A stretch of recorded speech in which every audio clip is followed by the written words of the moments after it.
This is my Volkswagen Corrado VR6 and I am going to attempt to rebuild it with limited time and budget. So it's my second time rebuilding it.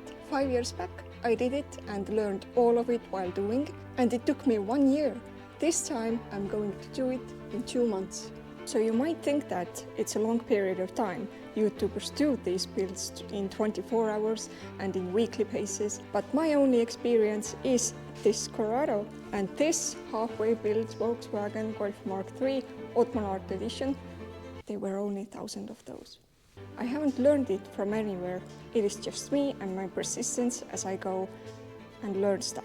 And I have 2 cars to rebuild at the same time. Trust me, 2 months is ambitious.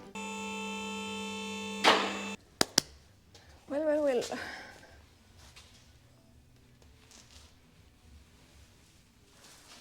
Oil is dripping. What is this? Seems like an oil.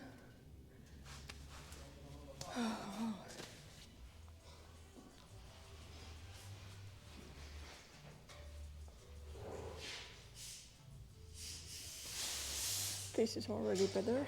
Only one fuel line and brake line. Oops. This is bad.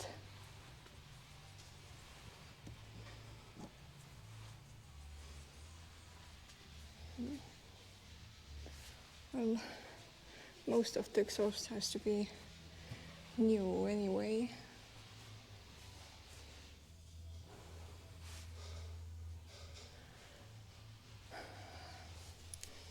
But overall not too bad. And that's how it's done.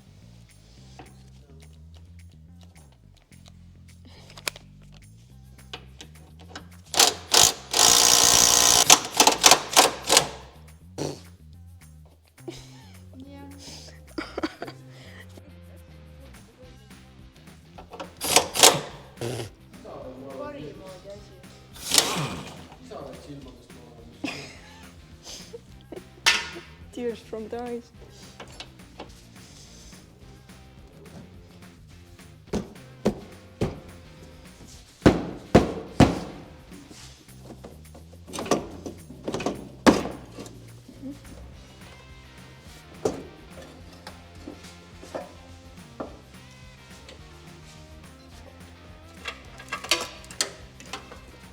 Yes!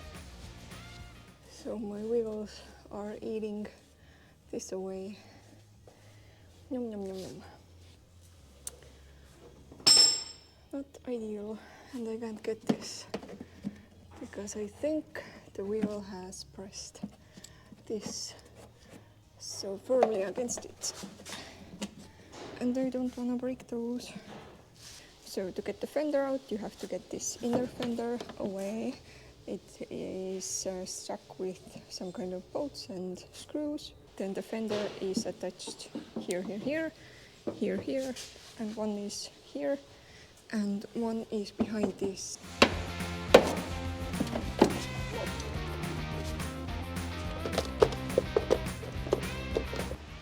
my god. Step on it niimoodi. Oh.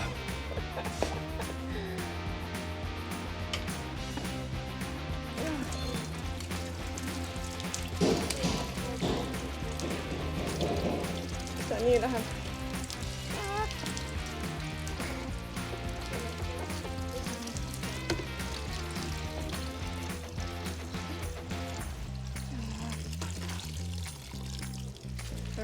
Appi. Well, at least I know now how to change this stuff. And this is a bit of relief. And cool also to know stuff.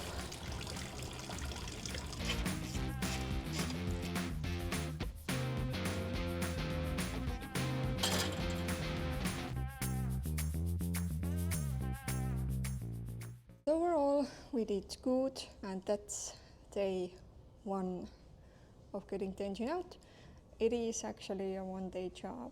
We started about 5 p.m. and now it's like 10 p.m. I have done some stuff in the past hour, so like 3 to 4 hours, and some of it was just chit chat.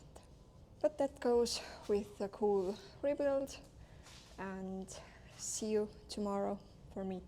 The next day started to take off everything connected from the engine to the car, radiator, hoses, electrical connections, you name it. Then decided it's easier to take engine off by loosening drive shafts, rather than take it away with the whole axle and then putting it back on the car. It was tricky to reach, but I did it. Took many pictures for the future and then needed some manpower for the brake line, then one earth cable I didn't see before, and finally the engine carrier.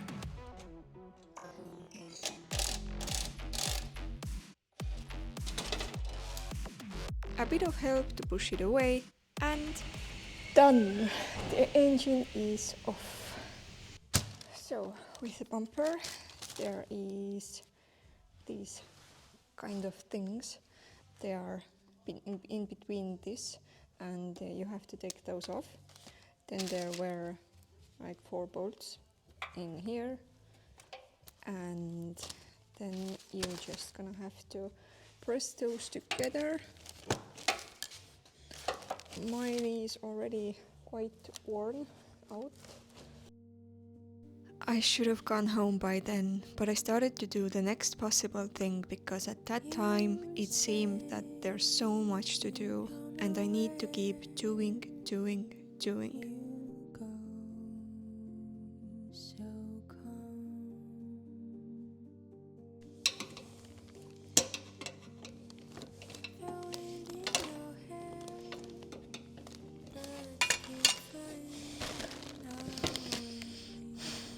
I was so worn out by that time, and those are the backfires with this kind of commitment. So a reminder for myself, but for you too, you are more effective when well rested. Oops. Firstly, this needs to be sandblasted.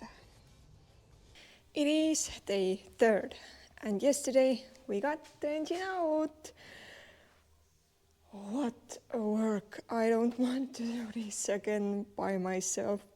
It's not that it's hard, but it's just so like I don't know what to do, and if the bolts come open or they are break in, and I was terrified of that, and that's why the exhaust is here, the exhaust manifold.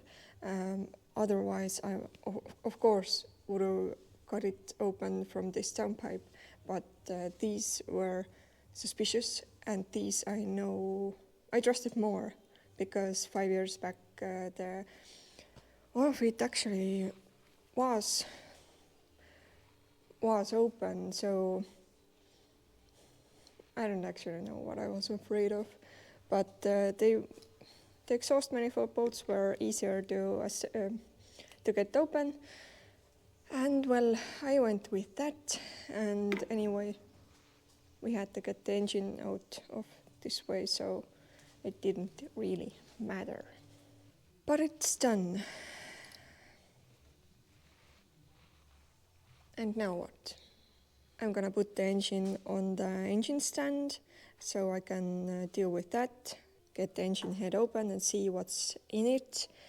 And I'm definitely gonna paint the engine block and do everything more like shiny stuff. I need to get all of this out of the way to paint the engine bay. Whew. And there's a lot to do, so let's get to it. Gearbox. Never took that off, but pretty straightforward. One bolt surprised me with coolant.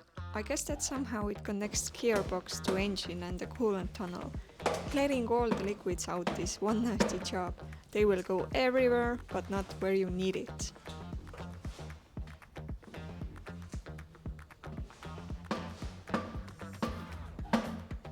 So got all the bolts off and started to kick it off. And when you see people passing by while I'm trying my hardest to get this heavy thing off, then know that they are trained to come when I ask. I want to try things for myself firstly, because look at this winning emotion.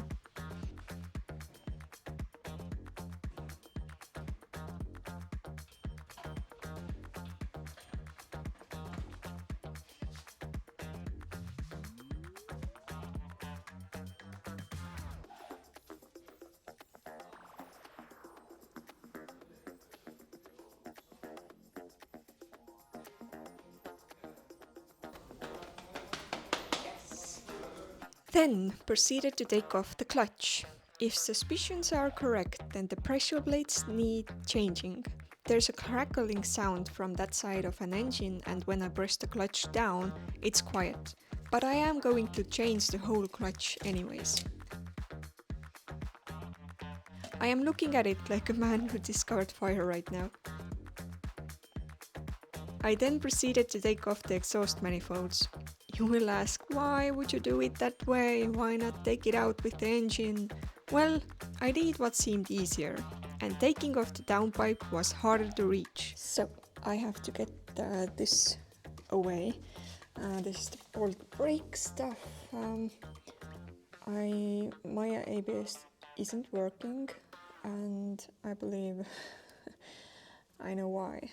It looks bad already. Not that I miss it. But still, I want everything to look good in here. So, oh, my hands are dirty. So, I already got everything open, and I think the brake and the clutch is, I need to disconnect them from the inside. So let's go and do that. And I think they are attached. The brake is from here, and I think this one is just to like push out. But let's try. Do I need a hammer and to get like this out?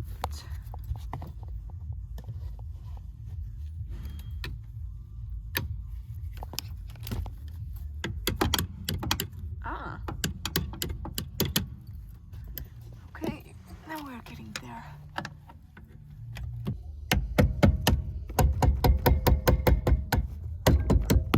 Steve. Nice. Okay, so this one is out. Now the clutch. So I've been in here for some time now. The brake pedal I got off, but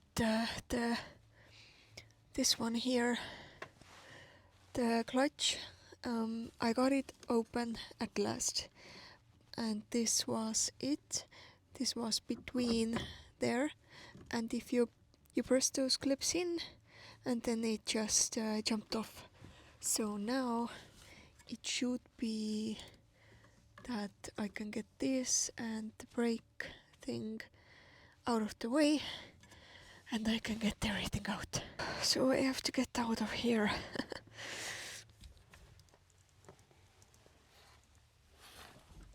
Oh my god.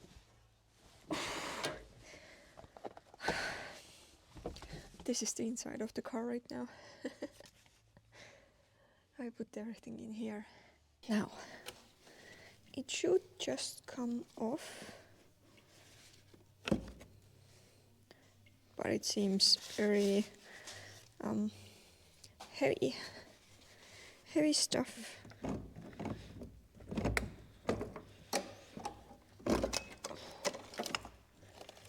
Please come, please come. Yep. No.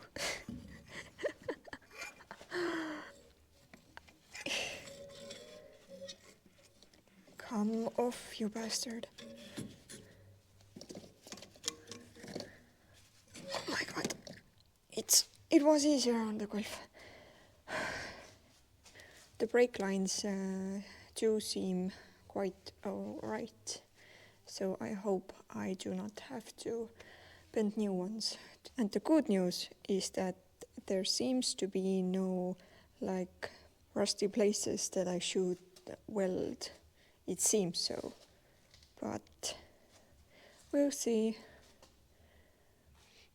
Still, it was good idea to do this time around, because as you can see, the engine bay is quite worn, dirty, not with good paint, not shiny, and my beautiful VR6 needs it. And with my beautiful VR6 I started to work with. These steps were very familiar since I've been doing this quite a few times already. Firstly, remove the spark plug wires and coil back, then the throttle body, which was in a good condition.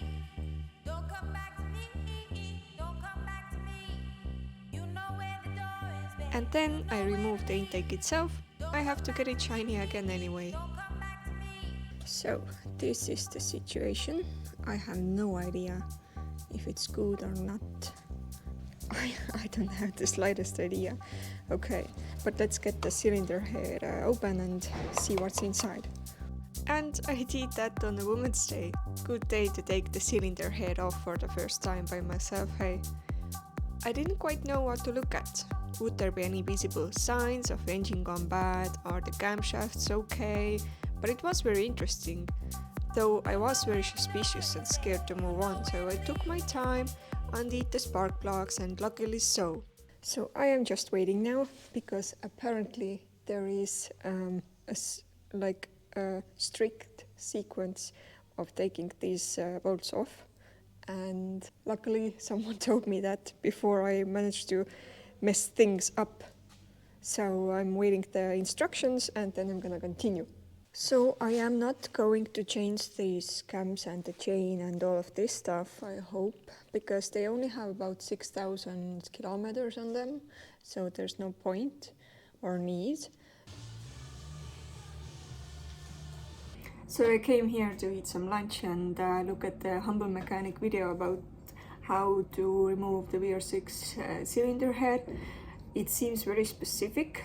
Right now I am gathering some courage to do it, but I have a question of, do I need to mark the timing of the chain, or do I need to put the engine in the top dead center position? I don't know right now, but yeah, I'm scared to mess things up. Yeah, we'll see. But I hope that helps, and I hope to get the answers I need to proceed. And answers I got. Put the engine in a DDC position and did the markings on the camshaft and the holders. Then continue taking them off in a right order. Thanks Humble Mechanic for your helpful video. So I started slowly to loosen the holder nuts, one camshaft at a time, moving from outer side to inner like a crisscross manner, so it would loosen things evenly and nothing would bend. The other one was more stuck, so I gave that some help. And I got it. I was very happy.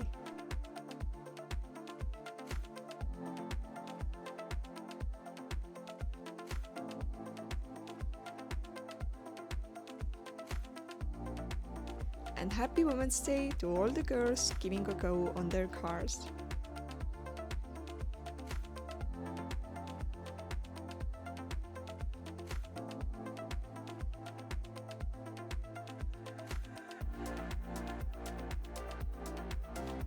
Then I continued to loosen the cylinder head bolts. Again, I had the right order to get them open, and I did my life a bit easier by doing a map on a cardboard.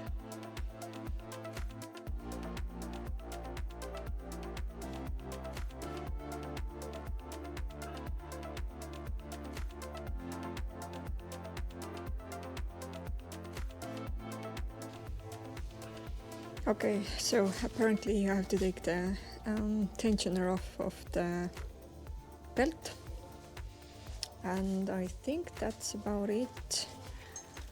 This will come off with this,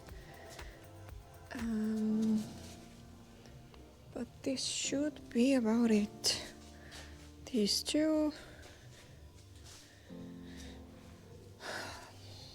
Fresh emotions. What have I done? What the hell? Me. Who the hell is going to put that together?